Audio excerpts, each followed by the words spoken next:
So designing is not just about what is seen, aesthetics, right? It's so much more. So it's such an Indian question to ask him. He says, how many architects does your team have? Sometimes we don't know what the right question is to ask. And I know sitting and interviewing Japas and I was like, I don't really know what to ask them, right? So this guy was asking it was kind of like an Indian uncle question, right? And historically, if you see our country, the concept of people has always played the role of leverage. How did you educate people into getting into this luxury fan market? I think we were fortunate enough to start in Bangalore, which is our home city. The way to think about it is when the first person came and said, don't you think 30 grand is too expensive for the fan? As soon as we expanded from Bangalore to Bombay, to Delhi, to Jaipur, where it gets hot, right? We had to figure out a lot more in how we can take this pretty looking whisper quiet fan and make it subtropical ready for these sort of cities. So yeah, Fandelier was us, but we have names for all these fans. We've got the Huddle and Cuddle and all those. I think more than the viewers, I think you would agree with me in all your work-related escapades that you do. If it's not fun, it's not worth it. It's not. I think one is... Don't lie. I'm not lying. I'm not going to lie. For all the viewers, tremendous respect to all the women. I have to say that. Today's guest is someone who took an everyday object and gave it a serious glow up. And it's just not glow up. We're talking about retractable blades, mood lighting. Names like Fandelier, yes, a fan that thinks it's a chandelier, I guess. And that's just the beginning. We are talking to Tarun Lala, the founder of Fanzart, a company that's turning ceiling fans into luxury design statement. And before you think it's just a fan, hang on. There's more to tech design. There's more tech, business strategy, design, complexity in his story. He's quirky with names, clear with his vision, and sharp with his business play. From choosing showroom over D2C to scaling design into country where ceiling fans are often overlooked, this conversation goes deep. By the end of the episode, you will know why some fans cost more than your refrigerator, how Fanzart broke into a market no one thought needed fixing, and how design, family, and engineering all spun into one unexpected success story. Stay with us because this one moves in more direction than just clockwise and anti-clockwise. So designing is not just about what is seen, aesthetics, right? It's so much more. They also tell like the best kind of design is when you can't really tell this is something like outside of like if this table, right? The table was designed in a certain way. Yeah. So table itself, the concept, that's also designed. Yeah. Right? It started from somewhere. So that's what I'm more curious about rather than like, oh, it's fancy and there's that, you know. There's so much. Very true. Very true. And very different. Like the design thinking abroad and here is, there is like a difference which you can just tell. Like how Sagrada we spoke about, right? Yeah. So, yeah. You know, I made an introduction for the same person. He met somebody here who had prospective projects because he has his own design practice as well. So it's such an Indian question to ask him. He says, how many architects does your team have? So he said, yeah, we're a young company. I forget what that number was, 5, 8, 10, I don't really remember. So he goes, and that's it. And maybe the person here was like considering some of these bigger architecture firms who've got so many people under him and this and that. So finally, and I happened to be there in that meeting, right? So he was like, how many people do you have? What projects? Just a regular, you know, and sometimes as customers, when we get into something new, sometimes we don't know what the right question is to ask. And I know I've been in that position because I was sitting and interviewing Japas and I was like, I don't really know what to ask them, right? So this guy was asking it was kind of like an Indian uncle question, right? And then this guy like tried asking him, and like I could see this conversation like flattened like this, and he was just kind of at some point virtually sitting on top of him. This guy had to get out of that quicksand and kind of re-anchor himself.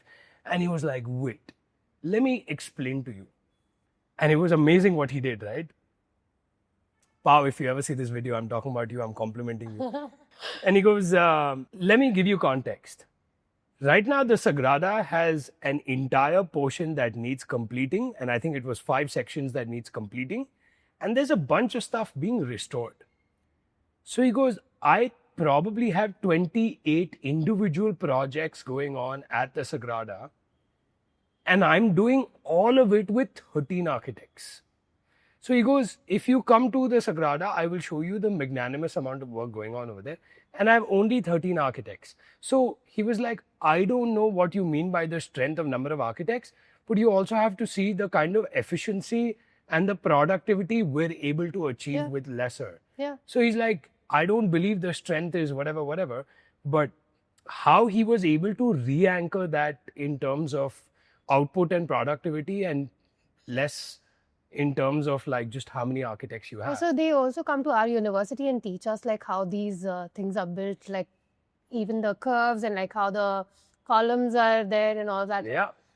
It's so interesting that how tech has actually helped us do so much, but then in India, you still need like people to show that, okay, this is the strength of my unit which I have put here. Yeah. Very interesting conversation. This was with a guy who just started CNC cutting and like complicated parametric design of wood. So I asked him, I was like, you know what, like you don't even need like more than like 10 people. If you have two of us in your team, that's about it. It's like, no, but I want to show the people strength, the 25 people in my office, which if I get somebody, they'll be intimidated. And I was like, I don't think we fit in this market. It's very difficult. No, but you know, it's true. Like, for example, when our team goes to meet anybody in the design community, we always encourage that whoever has called the architect and set up the meeting, take a second chair with them. Just optics matter. And historically, if you see our country, the concept of people has always played the role of leverage, right? Every business needs leverage, and our country is based on people leverage. So, and optics. Yeah. And so both of these have always been. AI has come in, technology has come in, distribution has come in, drop shipping has come in, online payments have come in. Everything to make things asset light has come in some way or the other. Maybe psychology takes a little while longer to move from people's strength to other things. But I guess that's why the perception has always been how many people, how many this, how many that. I think that's where the educating part comes in, right? Like you have to tell people why this is important. Yeah. So let's just segue into how did you educate people into getting into this luxury fan market and buy stuff what you're selling, which has a lot more than just optics and the visual thing going on. They look brilliant, but they also have the tech bit, which is on point. I think the art thing is huge, right? Because for us, the biggest thing was to be able to drive interior designers, architects into our showrooms. So over the course of it, you know, whether it's our own showrooms or franchisees, we had to expand that retail footprint to make sure that the in-person look and feel experience is accessible throughout the country. So that was one part of it. The other was, of course, being out there, you know, being in platforms where we were able to interact with architects and interior designers. We did exhibitions, we did in-store events. As long as we were able to establish that communication with the design community, one, we were able to introduce them to the concept of designer fans. Second, I think through it, one that was very important to us was us being able to create those relationships with architects and interiors, not from a relationship point of view, but from a opportunity that, hey, these are the kind of operators we are. I think there's a huge respect that I would like to thank the design community for identifying in us the kind of business people we are and the kind of operators we are. So I know that a huge amount of people walking into our showrooms or people getting in touch with us is because that today when I interact with a lot of people in the design community, their initial thing is, oh, you know what, Tarun or his folks or whoever it is, they are good operators, they're good business people. And then we're fortunate that the kind of product we're able to bring to the market, as soon as they come to the showroom, whether it's the art and the aesthetic part of it, or whether it's the product quality, the interior parts that we've, displayed over here, the kind of use cases we've been able to go into, the kind of products we've been able to give, they've been able to give us that credibility that we've been able to think of all these use cases and bring good products. So two things. One, bringing them to the showroom, and the other, the products doing their bit. Yeah. These are the two things that we've sort of focused on. I mean, you need the balance, right? You have to show them also that it works. But how was the design committee? Were they like forthcoming with like, okay, this is great, like we are on it, or was there like a pushback as well of like, no, we don't need this, fans are fine, like we'll just put whatever we are putting? So yes and no. I think we were fortunate enough to start in Bangalore, which is our home city. The fortunate part there is that most of them liked it. The people who didn't were open and honest enough of what they didn't like, and I think the initial pushback was the price. The way to think about it is when the first person came and said, don't you think 30 grand is too expensive for the fan? And I said, well, we're expecting this to last you 25 years, maybe more, but maybe I can give you my word for 25 years. This 30 grand mein 18% is GST. We're talking about 25 grand and change. 25,000 for 25 years. We're talking about like $1,000 a year. And the architect said, I never thought about it that way. In terms of longevity, in terms of this. So they said, oh, okay, maybe I stand corrected. Maybe it's not that expensive, so on and so forth. Every other product was getting expensive as well. But still, there was a huge jump from 3,000 to 30,000, right? Yeah. That's 10x. Yeah. And I'm sure there are more expensive ones as well. Yeah. So how was that taken from like the design because you are conversing with design community, right? Correct. And now they have to prepare a budget and give it to the clients. Absolutely. Well, here's the thing. When it comes to homes, and you've definitely seen this, and especially after COVID, I think in this particular top 3-4%, the willingness to pay is there. I think even when COVID happened and people were taking more calculated decisions in their business, for home and homemaking, they were actually being a lot more open-minded, especially because people were spending more time at home and they wanted to do more out of their homes. So I think the willingness to spend was never an issue from an end consumer point of view. I think it was just the education that, see, your 2,000 rupee fan is made out of aluminum and this much copper goes into your motor, so much purity of copper goes into your motor, so on and so on and so forth. And it starts making a sound, it takes so much power, so on and so on and so forth. And here, these are made out of handcrafted wood. These are either hand-done wood or really lightweight wood. This is like the, purity of copper and the amount of copper going into your motor, or this is the advent of the BLDC motor. There is a radio frequency remote. There is this. These are made in Taiwan. These are imported. So then there is a duty associated to it.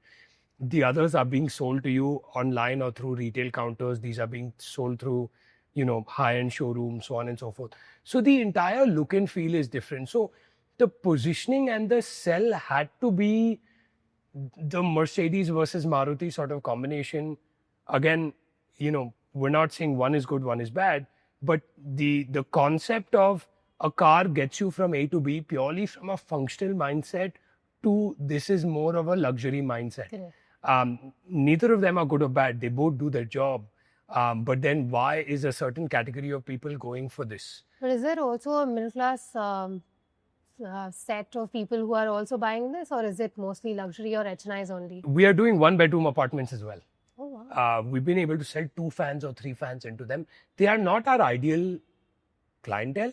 They may not necessarily go through architects or interior designers, but now that companies like LiveSpace, Design Cafe, Home Lane have come into home interior design, as soon as we see the existence of new money, as soon as we see people migrate to a Bangalore, Bombay, Delhi, Hyderabad, Chennai, Jaipur, looking for jobs, and they're making that much higher in terms of salary and so on and so forth, when they are making their homes, we see couples live together, couples get dogs, not necessarily get married, not necessarily have kids, but they have stepped out now wanting better food experiences. We were talking about Farm Law just a little while ago.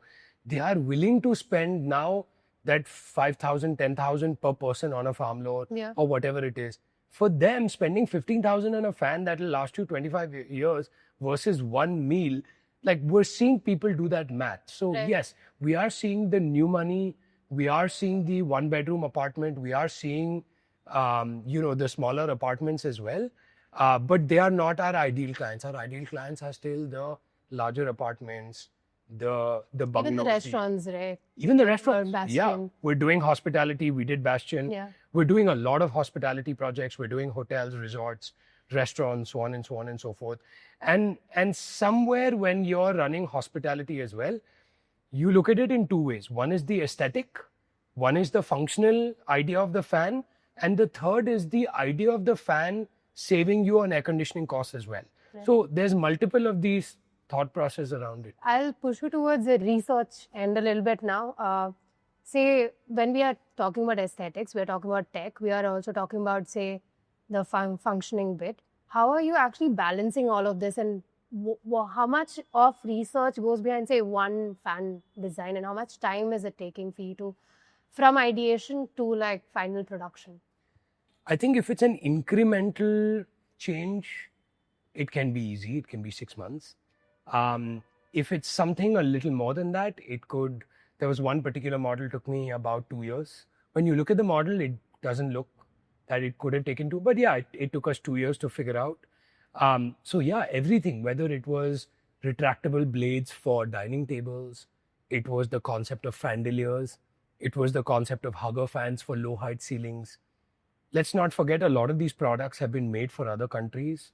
For us having to break our heads to be able to bring this product to serve our subtropical climate, because whether it's to this question or the previous question, as soon as we expanded from Bangalore to Bombay, to Delhi, to Jaipur, where it gets hot, right?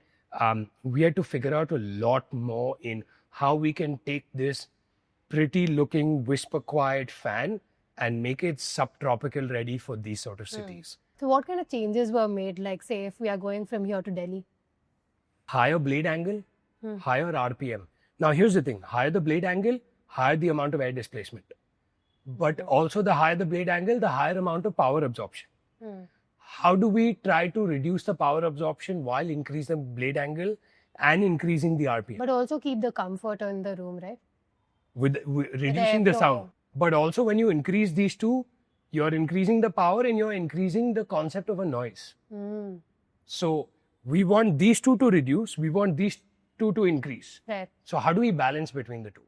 Who's naming these fans? I'm really intrigued by Fandelier. We have a registered trademark on a Fandelier. Yeah? See, we did chandelier fans. One of us spat out the word Fandelier. I'm sure on a global basis, we were probably not the first ones. We don't know where it came out. In India, we may have been the first ones. We do have a trademark on it. I'm sure somebody may have used the word somewhere else before us, but we don't know. So yeah, Fandelier was us, but we have names for all these fans. Yeah, I've seen them. Very funny, but like cute names you guys have. We've got the Venetian, Mona Lisa, Vatican. We've got the Pappu and Chotu and stuff like that. We've got the Huddle and Cuddle and all those. Who's coming up with the names? All of us. It's primarily me, my dad. That's what I was about to say. Yeah. It's primarily. I've met the family. I think it's you. It's me and my dad. We watch TV shows sometimes, and we've come up with names like Trojan and Roman, and I think Roman was a name because I just come back from Italy and we saw this model and I'm like, yeah, this doesn't look like this. I feel like it reminded me of this that I saw in the Colosseum, something, and I came back from Rome. So we said, okay, let's I feel like you guys are having a little bit more fun in terms of coming up with the names when everything else is more serious. I think more than the viewers, I think you would agree with me in all your work-related escapades that you do. If it's not fun, it's not worth it. It's not. Correct. 100%. Right? Yeah, so I can see with the names, 100% fun Yeah, happening, and everything else is serious. yeah. You know, we've got 2 fans with inbuilt Bluetooth speaker in it, Whoa. where you can connect your phone or your iPad or whatever, and they're very popular for kitchens because you can listen to music. People are listening to recipes. YouTube ka video on karke the recipes So on the the fan. fan telling you Yeah, the recipe. yeah. So the thing, the first fan that we got with an inbuilt Bluetooth speaker, we called it Melody. Nice. Why would you assume we'd call it Melody? Playing music on it. One would think so. Melody is my sister-in-law. So please watch this so that you know. Melody, if you're watching it, Melody is a Taiwanese American. She's married to my first cousin, and they're very, very, very close. They're very dear to us. But my dad thought it was really funny to name it after her. That's how we came up with it. So I want to know more about your family. I think it started from your father, right? Like the whole business. Yeah, so my dad was a garment exporter for 30 years. He exited that business, was semi-retired. My mom was from the hospitality industry. She worked with hotels, then she consulted with restaurants. And, you know, I was working with some companies in the US. I was working corporate, more in the software engineering sort of field. And it was my dad who sort of said, hey, why don't we start this business? I thought he was absolutely crazy. He said, what do you and I know about fans? What can a mechanical engineer, an electrical engineer, and a hospitality consultant Come up with fans. come up with and sell fans? But he was a factory guy, so he does product. My mom was the hospitality consultant. So she kind of started heading retail when we first started in Bangalore. And so initially I held on to my job when we first started Fanzart, and I would help them a little more peripherally. And so, yeah, and then when I dove right in, so now I do front When did end. you start? When did you get into it? Like, Well, I got into it towards the end of 2011 before we actually launched the business. The Z in Fanzart was me. And so clearly see that. so I started helping him remotely. I was still in the US at the time. I came in 2012 when we started the business, but I transferred with the same company I was with over there. 2014 was when I quit my job and I dove right in. Okay. And so, since then I've done distribution. He does the product. So that's how we do it. Amazing. Yeah. So one of the most important thing is now we're talking about fans, but ACs are in. Yeah. Are you guys also getting into designing ACs? No. Why? Well, there's no right or wrong, right? You've seen how business can go. We can either stick to our name, which is Fanzart. Not that it'll stop us from coming up with another brand name tomorrow or doing something else here and there. This can go into multiple The different names ways. are your strong suit. That's fine. We know. As a concept of cooling, we can say, yeah, we're starting ACs.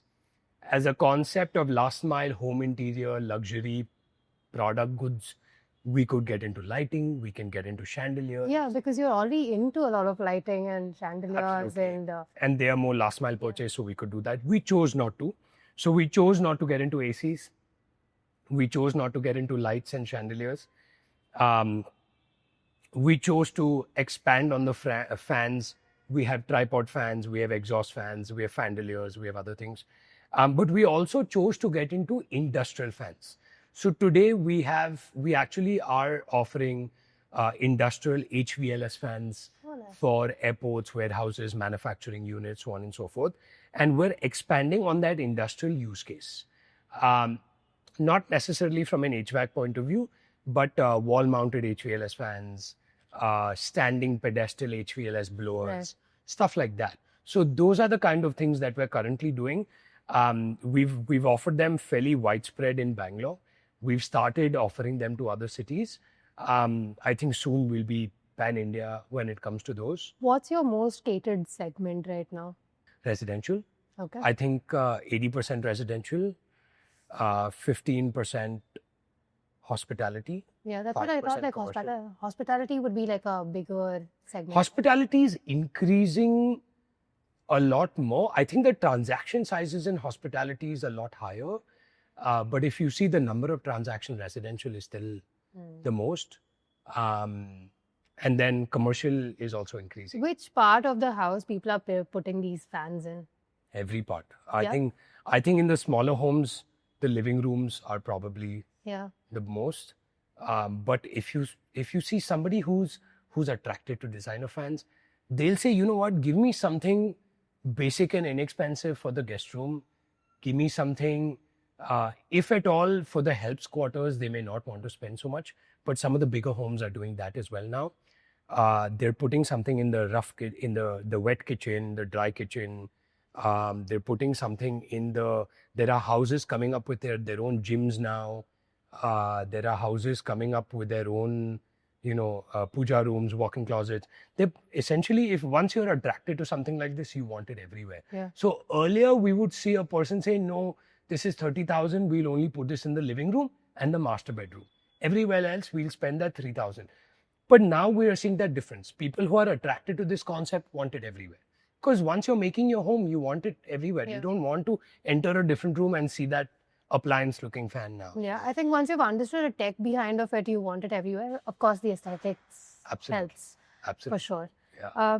What were the key challenges? Because like you've also expanded, right? Like from 2012 to now. Yeah. 150 plus showrooms, if I'm not wrong. Almost 150, about 146 now. Yeah. Okay. Yeah. They're there. Yeah, almost. Yeah, we'll close out the year at 150. So what are the challenges to expand? It was quite quick, if I might say. It was fairly quick. I think our first franchise was Feb 2013, which was Bombay. As of today, we have 4 flagship showrooms, which are company operated. The rest are all franchisees. So there are 140 plus franchise showrooms. I think, there were a few challenges. One, which I said, was educating the market. So it was against the gradient. And when I say against the gradient, there was a huge education curve. With the gradient are, your Swiggies and Ubers, but in the bow, the guy shows up. So against the gradient. The second was the type of franchise we wanted to get involved with. There were people ready to open standalone Fanzart showrooms, but we also wanted to get into bed with people who have existing showrooms, were already working with architects' interiors, were already catering to a certain high net worth crowd, and so on and so forth. And so being able to educate the franchisees, then being able to target those showrooms. So expanding that retail footprint was one.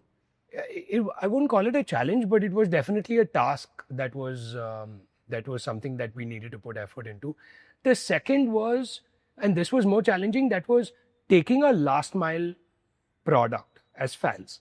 And now you look at a conventional comparative. They may introduce less number of SKUs, and they would juice those less number of SKUs. In the luxury segment, we had to, like today we have over 200 SKUs. So initially also when we started with 30, 50, 60, 80, as a last mile purchase, in order to, complete that transaction, if somebody says, hey, I need these fans, tomorrow, day after, mera agle hafte grah pravesh hai, this, that, all that, right? Was that we needed to have everything in stock. Yeah. So that would tie up a lot of capital into inventory. And we need it available in so many different hubs because it still takes 5 days from Bangalore to Delhi by road and do that. So availability, stocking in a last mile purchase. So while we were expanding retail footprint, we were educating the design community to try and advance that introduction of fans in their conversation as much as possible and introduce it as a design contributor.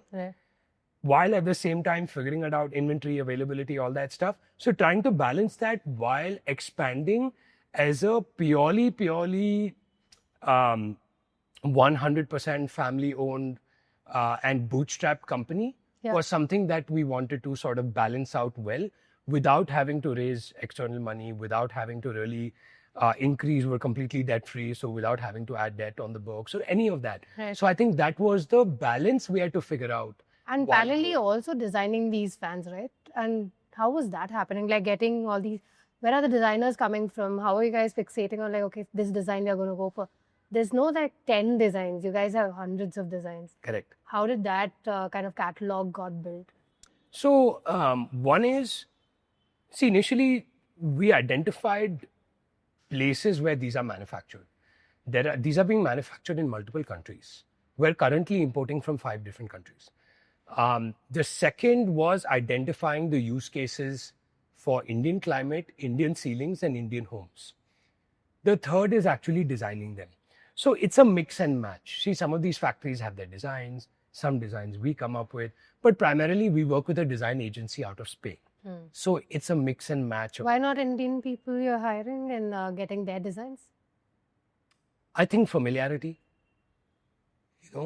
like one of the reasons why we don't, so we assemble our fans here. We're slowly trying to manufacture them here. But if you really look at the manufacturing, these countries, they make it for the world. The quality is excellent. The economy of scale is so good over there that even if I manufacture here, in order to achieve the price that they give us, I will have to start exporting, which then I'll have to compete with them and then export. So while we still do export, if you look at the top 3-4% residential India, then you look at hospitality. It's still a very small market for us to go into full-blown manufacturing. The other challenge is the kind of products that we offer. You look at the Fandelier here, the wooden fan, the ancient, the sort of distressed look, vintage look here, the modern look there, the Fandelier behind you with those lights, the tripod fans. These are actually the work of 15 different factories. We can't squeeze them into one. Right. The backward integration is very less. The parts come from different places. So it's definitely much easier to assemble here and do part manufacturing and do stuff like that. But it's very difficult to... But do you also think we don't have the capability in India to get this kind of quality of work? I think we have the capability here. I think the mindset may be slightly different. And that is? When I visit some of these countries so far, and I could be wrong, maybe the manufacturing exposure that somebody has may be slightly different from my sample set, right?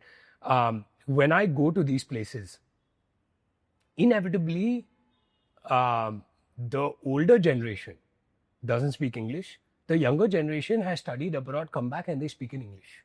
The younger generation has come back and has joined the manufacturing business, even if they are not in the main cities of their respective country. Then you look at the workers over there. Inevitably, in this country, in the countries I'm talking about, they speak one language. The workers who are in their factory are very, very focused on their work. They don't have the kind of churn that we do. Yeah. So the kind of labor or people, human resource related challenge we have over here, the aspirational in these, the factory workers, they want to educate their kids so that their kids don't have to work in a factory. So the factory related work is looked down upon, maybe because of the kind of salaries they pay here. And that's also maybe a population related function, because our leverage is human, we are able to afford labor that's relatively more inexpensive. And people want to, that's why educate their kids to get them to, a more brain related job that, software or IT services, whatever, where they can make more money. Here, they don't look down upon that because maybe they get paid decently. Maybe, they live a good life with that salary, even if they don't get paid. Something like that. Maybe they get access to good food and good living conditions, healthcare, something like that. So overall that mindset, but I think, especially in our field, I think it's more because our market in India is still very niche for these kind of markets where we may not be able to achieve this output by making that economy of scale. That economy of scale we will not be able to make here unless and until we get into an export market as well. Right. And then we're competing with Taiwan, we're competing with China, we're competing with all the other countries that make these. Where all do you guys ship? Well, we export. We've exported to the US, we've exported to Europe, we've exported to the Middle East, SAARC, Asia. We're going to do a project in South America now. So, but I think the repeat ones are Sri Lanka, Maldives, Middle East, places like those. Okay. Yeah. How is it to collaborate with architects? Because you were saying very interesting things when I love it. I think one is... Don't lie. I am not lying. I love it because architects and interior designers are such a fun community to work with.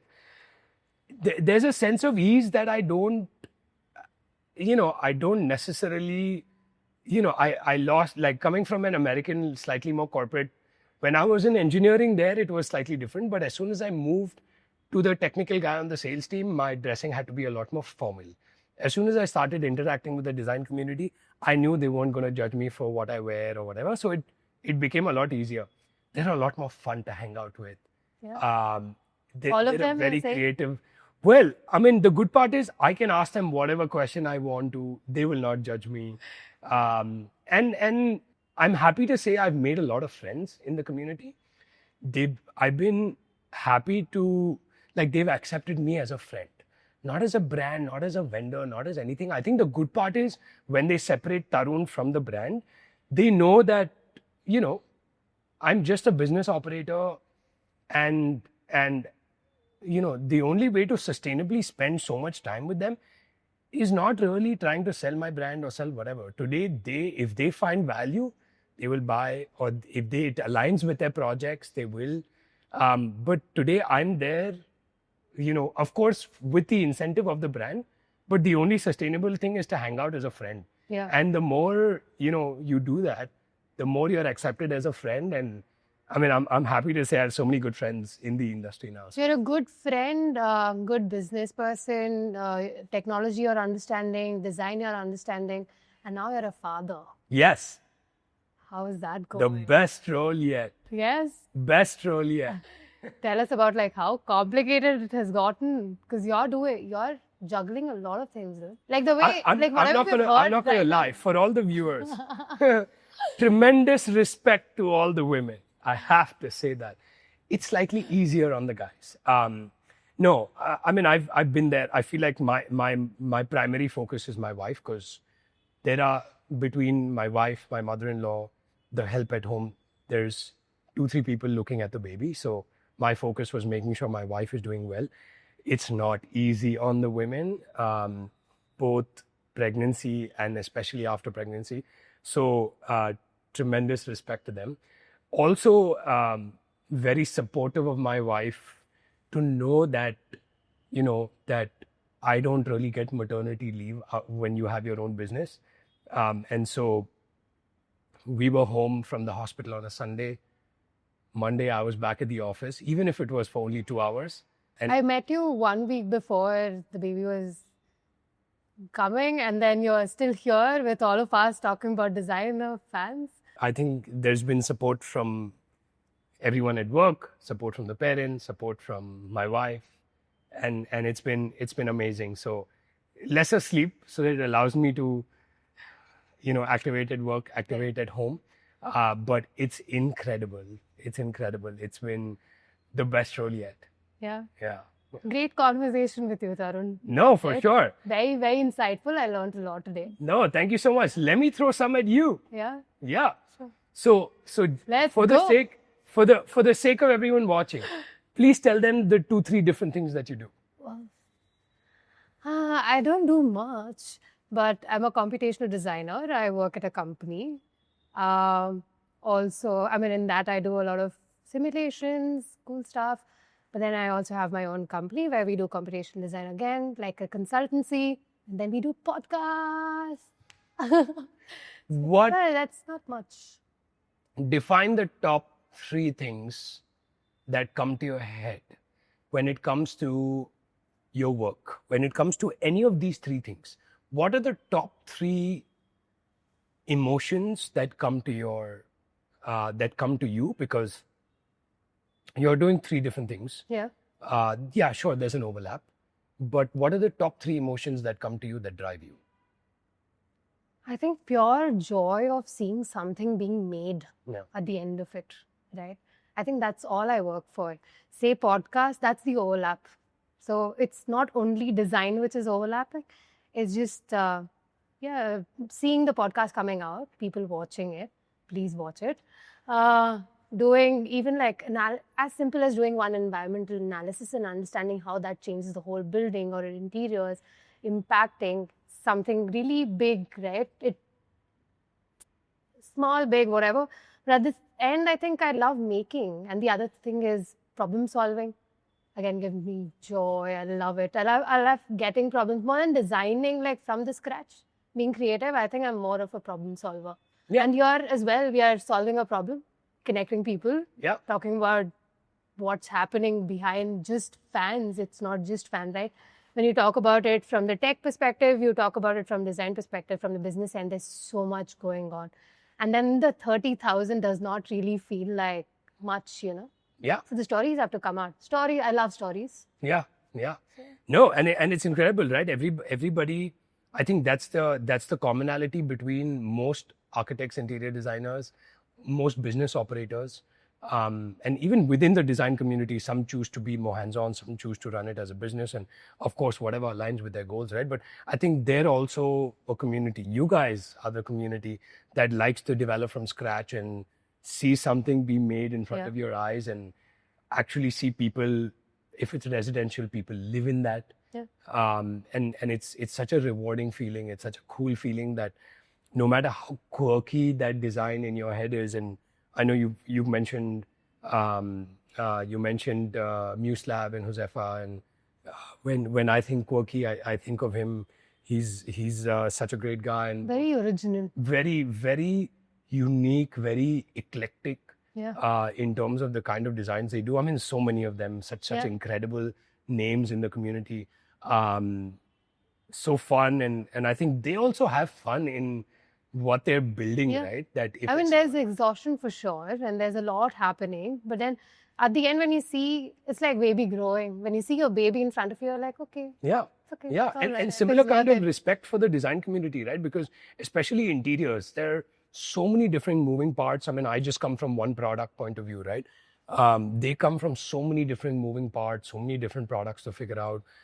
The workability, the look, the adoptability by the family, and their own design. They want to be able to show it as their own work, but at the same time, deal with clients. Some of them may not particularly be easy to work with. So tremendous respect to the folks in the design community who have to make sure that so many different working elements need to fall in place in a timely manner across so many projects. It's not an easy business to be a part of. So I keep telling architects are defined as people who design buildings, but they are mostly orchestrating this bigger vision which comes through, right? Yeah. That's our role. So that's why I feel like an architect, once they understand how things can be done, they can be anything otherwise as well. Get into any other field, business per se. Absolutely. And I think it's a better time, right? Because better time from just purely the viewpoint that you look at when they made the Eiffel Tower, and according to the story that they say that initially the locals didn't really like it so much. Respect came for it much later. Or you look at Sagrada Familia, and when that wasn't the original design. So when they made the previous one, it wasn't as audacious. When Gaudi came up with the thing, apparently, and Gaudi didn't get to see it in its finished stage. Yeah. So the prestige, if you remember the movie, so as to call it, to see the finished product and see other people give it that respect. Yeah. I think fortunately our design community is in that place where they get to see their finished. Yeah. I mean, our country is also getting there. There's so much more traditionally we already have. I think we have to respect. Just seeing Prada's story with our chappals. Hopefully we respect what we have as well and push it forward. Absolutely. How did you get into what you do now? What I do now? Yeah. I just didn't want to do regular architecture. I was like, no, this is not it. There's so much more to it. And then I heard about robotic fabrication, computational design, material sciences. I was like, whoa, this science, math, yes. Yeah. I'm going to get into this now. And it was just change of scale, pace, the kind of designing we were doing. Now I can design anything and everything. And I'm not only an architect, doing buildings. And I love that. I don't want to be in a box. You've broken out of that box. Now you're a generalist. Everything is a problem. You can solve And it. I love it. You can do Yeah, exactly. Then I'm back to problem solving, and I love that. And I guess these are the two things, right? You have the the creation part. This is also a creation part, what we're doing here. But it's a lot more fun. It's about knowing Yeah. different stories coming together. And That's what we're doing now. yeah, that's awesome. And That's awesome. more and more stories come out. And the thing is, we need to also connect with brands like this to understand there's so much more to it than just like, okay, fans hanging here and Fandelier and stuff like that. Like, there's so much more going behind. The families coming together, making something for like all of us, right? Yeah. It was really, really insightful. Dude. Like, I No, love I'm the glad. stories. No. And we'll do more then. We should. Yeah. We should, absolutely. Or your older podcast, we'll get it back. We could Soon. revive it. Watch for more. Yeah. Come absolutely. back. Awesome. Thank you. Awesome then. Thank you. Yeah. Thank you for coming.